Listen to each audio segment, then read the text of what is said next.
Hi, it's Lisa from the Better Sleep Council. Happy New Year. You know, this time of year, everybody likes to make New Year's resolutions. And why not? I mean, it's a great way to set goals for ourselves and try to keep on track and improve ourselves. However, about 35% of us, according to Franklin Covey, abandon our resolutions before the end of January. And only 23% of us actually follow through and accomplish the resolution as we set it out to be. So what are we doing wrong here? Well, there's a few reasons why we might be setting ourselves up for failure. And one of them is that we tend to overcommit. We tend to overextend ourselves. We get overly enthusiastic and make this list of resolutions. So my suggestion is that we make just one resolution. So what should that be? Well, we know that a good night's sleep improves our health, improves our attitude, it improves our outlook on life, it relieves pain, it helps us to think more clearly, and it helps us to maintain our ideal weight. So why not make the resolution to get a great night's sleep?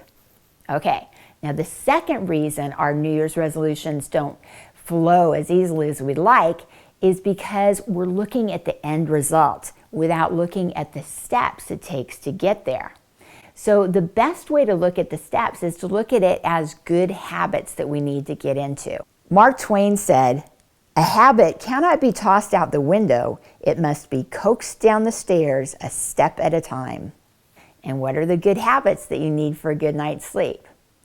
Well, first of all, you need to go to bed at the same time and wake up at the same time. Set yourself on a sleep schedule. The next good habit we can get ourselves into is to make the bed. Now, making the bed gives us that cue in the morning that we are ready to go, we're out of bed, and we're starting the day. And at nighttime, it gives us the cue that the bed is ready and inviting and just waiting for us to get in it. It's nice when the room looks relaxing and not so chaotic. And while you're making the bed, make sure to check your mattress because a mattress can get worn out. If you've had your mattress longer than 5 to 7 years, it might be time to replace it. That will help you get a good night's sleep. The next good habit you can get into is to get some sunlight every single day. This helps our mood and it also helps us to get to sleep late at night. So during those dark winter months, or if you're cooped up in a cubicle and with no sunlight coming on you, you might want to invest in a light therapy box. That can really help your sleep. The next good habit to get into is to eat for sleep.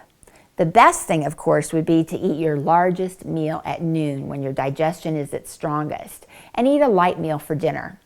But really, the rule of thumb is 3 hours before bedtime is when you should finish your last meal. You can have a few little snacks, crackers or cheese, something that will help you get to sleep. But check out my video on eating for sleep and the good foods to eat and the bad foods to eat in the sleep diet. The next good habit you can get into is to establish a sleep ritual. About an hour before bedtime, turn off all technology. That only stimulates your brain and makes it harder to go to sleep. So drink some tea, take a nice bath, listen to music, read a book, just relax so that when you get into bed, it's easy to fall asleep. Experts say that it's not always easy to change a bad habit or to get into a good new one. It takes time and it takes effort. But if we can stick to the plan and get that good night's sleep, we will reap the rewards for the rest of our lives. Sweet dreams.